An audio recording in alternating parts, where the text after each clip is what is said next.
Welcome back, everyone. I'm Andrew Wellman. Despite the winter weather we've been experiencing, spring is right around the corner, which means baseball season is almost here. Saturday was the 52nd Bayou Classic. Grambling entered the game 7-4 in the middle of its best season since 2017, while Southern having one of its worst seasons in years, entering at 1-10 in the middle of a 9-game losing streak. But one thing the fans got here today was a true classic of a football game. Taking place, hundreds of thousands of people are here today in Shreveport for one reason and one reason only. The day has finally come. The Independence Bowl is being played, and we're going to have two great teams duking it out here. When I'm telling you, the Panthers are dangerous on that end of the ball. They're putting up over nearly 44 points a game. But if there's a team that can keep up with them, it's Cavalry Baptist. Like you see behind me, the Cavaliers are coming out. They're pumped up for this game. Cavalry Baptist had a similar start to the season like the Panthers. They started off 1-2, but since then, they're on a 9-game winning streak. And if there's a team who can match that offensive firepower of the Panthers, it is the Cavaliers. Not often that we get the Claiborne Parish Super Bowl twice in 1 year, but here we are, the oldest rivalry in the state of Louisiana, Haynesville and Homer. Now to the Golden Tornadoes, who enter today's game 10-0. They are undefeated this season, and they have been absolutely dominant all year long. Their offense is putting up 51.7 points per game, and what's more impressive is the play of the defense. They're only allowing 7.2 points per game this season. They have multiple shutouts. Their defense has kept teams in check all season long. Despite the disappointing ending to the 2025 season, the future is looking bright over at Grambling State. Reporting from New Orleans, Andrew Wellman, KSLA News 12 Sports. It was a chilly Tuesday afternoon as Louisiana Tech met Coastal Carolina in the Independence Bowl. Despite coming in on a 3-game losing streak, the Chanticleers came out looking great. They would jump out to an early lead as Tad Hudson dumped it off to Dominic Nicely, who takes it the rest of the way for the touchdown, Coastal going up 7-0. And they would go into the half up 14-3 as Louisiana Tech would struggle to get things going early. We couldn't find it in the first half. We weren't playing our best football, and our defense kept us in the game, and then we started playing complimentary football in that second half. They were getting takeaways. We were getting big plays, finally busting things open. While Coastal dominated the first half, the Bulldogs would take over the game in the second half. The turning point of the game took place early in the fourth quarter. Coastal Carolina's Tad Hudson takes a shot down the field to Bryson Graves, but he gets lit up by Amari Butler, and the ball is tipped off. It picked off by Jordan McCray, giving the ball to the Bulldogs. Louisiana Tech would take full advantage of the turnover on the very next play. Trey Kukuck dropped back and unloaded a 52-yard bomb to Marlon Jackson for the touchdown. The 2-point try failed, and Tech still trailed Coastal 14-12. The Bulldogs defense played out of their minds in the second half, holding the Chanticleers scoreless as they forced 3 turnovers in the second half and blocked a Coastal field goal attempt. Well, we had a great mentality. I never doubted, our defense, going into the second half. I knew that, we've been in this situation. Coach said it, pregame, like we've been in every possible game this season. So I knew, like, when we were down, at halftime, I knew we was gonna come out, we was gonna get a good stop, and then we started getting turnovers, and I feel like that was a difference in the game. Really, I just think, like said, we've been in these moments before. If you think about a Liberty game, I mean, we went at halftime, they was up, and then coming out with a different mentality to go, go take the game away. So I feel like that's what it was. It's takeaways here and there, but yeah. With less than 9 minutes left in the game, Louisiana Tech took its first lead as Andrew Burnett forced his way into the end zone from the 1-yard line. A good 2-point conversion put Tech up 20-14, and the Bulldogs would hold on to the lead, going on to beat Coastal Carolina 23-14. Following the game, head coach Sonny Cumbie reflected on his team's stellar performance down the stretch. I mean, what an effort in the second half. The guys didn't flinch. The first half was about as bad a football as we played in a while, and we just. These guys made plays. Defensively, it was 3 and out. Then we made plays on special teams and on offense. And, we wanted to be the last team off the field tonight, and we were able to accomplish that. With the win, Louisiana Tech captured its first bowl victory since 2019 under head coach Sonny Cumbie, as well as tying Ole Miss for the most Independence Bowl wins with 4. In Shreveport, Andrew Wellman, KSLA News 12 Sports. Saturday was the 52nd Bayou Classic. Grambling entered the game 7-4 in the middle of its best season since 2017, while Southern having one of its worst seasons in years, entering at 1-10 in the middle of a 9-game losing streak. But one thing the fans got here today was a true classic of a football game. Grambling entered the game looking to snap a 3-game losing streak in the Bayou Classic, and things were looking good for the Tigers early on. Tigers up 7-0. Ashton Strother, pass tipped up, picked off by Terrell Raby, and things are looking great for the Tigers early on as they're going to be set up in awesome field position here. And they're going to take full advantage of this turnover. The Tigers came out aggressive here. Hayden Benoit takes the snap. He's looking down the field, and he's going to take a shot to Keith Jones, and he's going to be able to hit in stride, touchdown, Grambling, and they're up 14-0 to start this game. Grambling's defense looked dominant to start the game. At one point, Southern had negative 67 yards of total offense in the first half. But it seems like the Jaguars figured something out as they would go on to outgain Grambling, racking up 352 yards of offense. A big part of the offensive turnaround was Southern leaning on its ground game. But we wasn't in our gap. You know, you got to be in your gap. They got excellent backs. They got the big old line that can move people. So those backs did a really good job of finding it, but it was there. You know, those kids ran hard. You got to take your hat off to them. So it's what we didn't do. As the game went on, Grambling was able to keep Southern at an arm's length away, but the Jags continued to chip away and made it a one-possession game when Trey Hawley took it into the end zone for his second touchdown of the game. Now in the fourth quarter, Southern gets the ball back. Cameron McCoy is going to drop back. He's looking downfield, and he finds Khalil Harris in stride, and the Jaguars take their first lead of the game, now up 28-27. Grambling is facing a 3rd and 20. Hayden Benoit drops back. He looks downfield. He rips it. He finds a man. They pick up the first down. Grambling trying to go tempo. Ball snap. Hands it to Cruz. Ball pops out. Southern recovers it, and the Jaguars survive, beating Grambling 28-27. We try to catch him off guard. We had a tempo called, and the ball just got on the ground. There's automatic pull when you get mesh charge. That's on me. I gotta do a better job. Southern outscored the Tigers 21-10 in the second half to complete the comeback, and Southern has now won 4 straight Bayou Classics.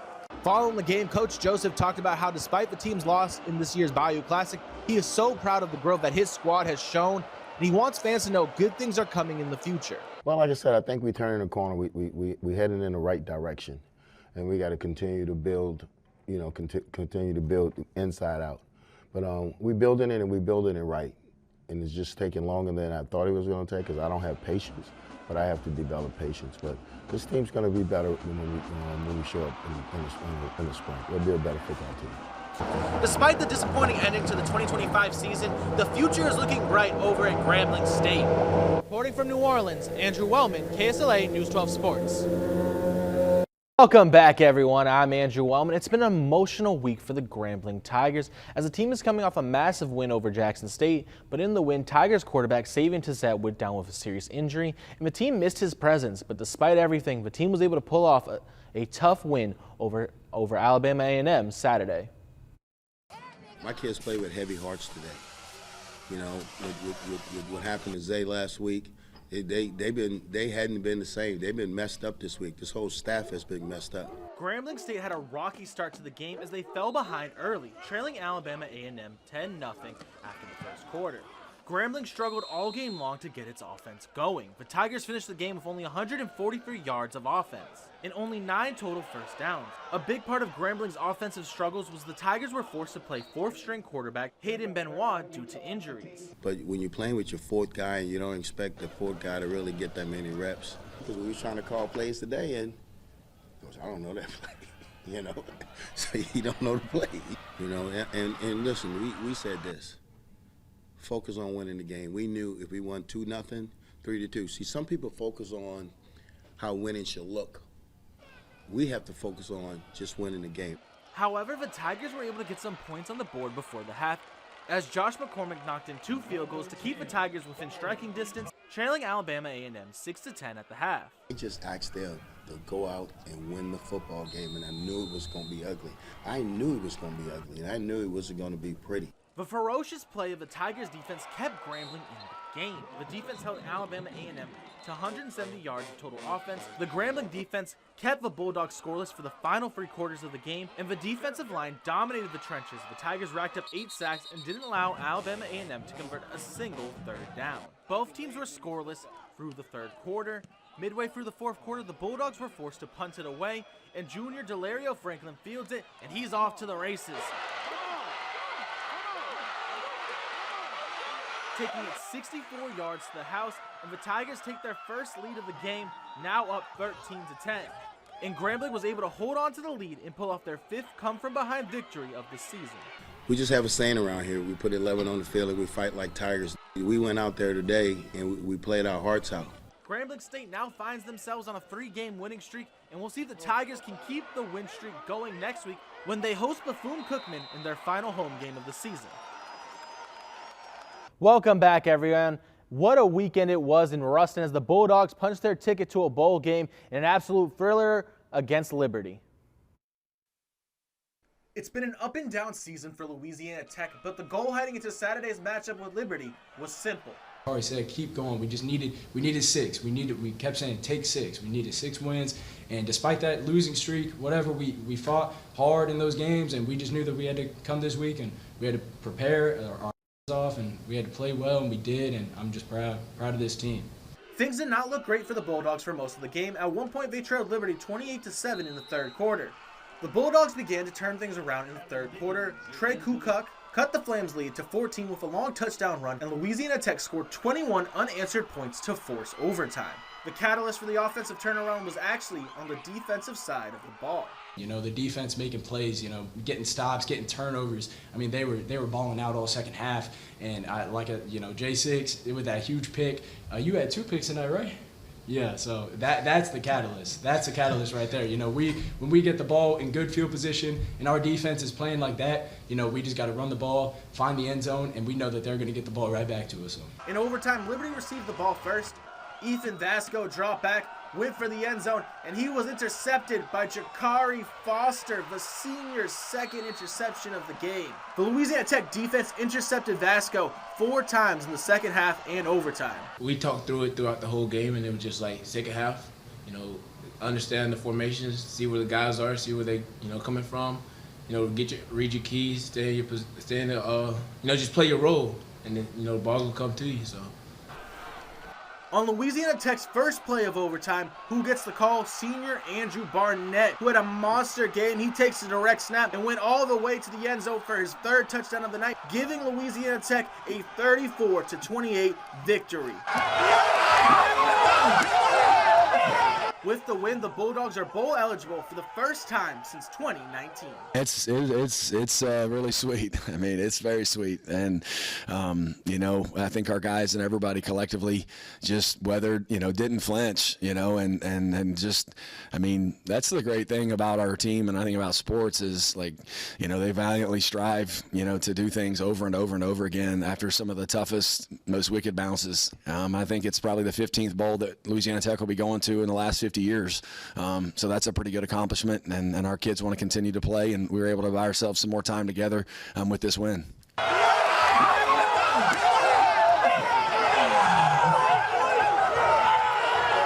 March has arrived, signaling the approach of the NCAA tournament. The Northwestern State Lady Demons are gearing up for a run at the Big Dance as they prepare to head to Lake Charles for the Southland Conference tournament.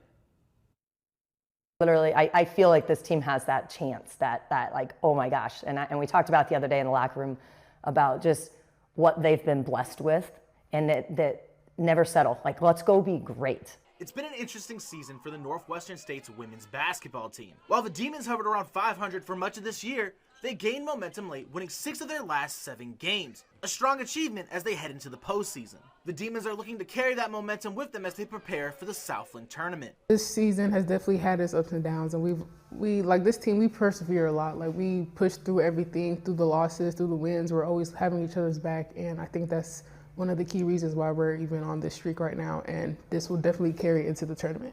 There was a point in the season I said, right now we are good enough to be in the top 3, and in moments we've played bad enough to be in the bottom 3, but it didn't categorize our year. I think they always accepted the challenge. I think they always rose to the occasion. We went on multiple 3 or 4 game streaks within conference. We knocked off, the reigning champs, and so there's so many positives throughout the year. And I think we're finally inching closer to the 40-minute mark that our best basketball is yet to be seen. And that's exciting, obviously, going into the Southland Conference tournament. Northwestern's roster features many players who have only been with the program for a year or two. So the coach knew it would take some time for the roster to come together, but as the season went on, it seems everything started to fall into place. Season goes on, you learn your teammates more, you guys connect more.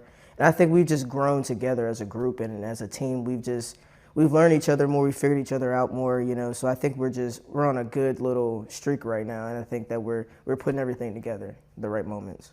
One player who helped the Demons a lot this year is fifth-year senior Nia Valentine, who's been a steady presence for the Lady Demons. Having my voice on the court, your point guard, your quarterback, they're extensions of the head coach. They are your voice. They are the calm. They are, that consistency that can keep the team together, And aside from that, she's not just a floor general, she's a scoring floor general. And so, to have that kind of a piece that can also shoot at the clip that she can shoot, obviously it's a real positive for us. It's not an easy path, but if the Demons can secure the Southland Conference Tournament Championship, we can see the Demons go dancing for the first time since 2015. We'll see if Northwestern State can bring some hardware back from their trip to Lake Charles and punch their ticket to the NCAA tournament. Yeah, that's what March Madness is about, right? Anything can happen. So, and I would love that. Being a senior, it's always been a dream to play in the NCAA tournament. So, the goal is always to win a championship. So I think that's what our mindset is. And if we can correct ourselves, I believe wholeheartedly we have an opportunity to do something very special, regardless of who we play. I think we're a dangerous team. When we're all the way right, I think this team is phenomenal. In Natchitoches, Andrew Wellmann, KSLA News 12 Sports.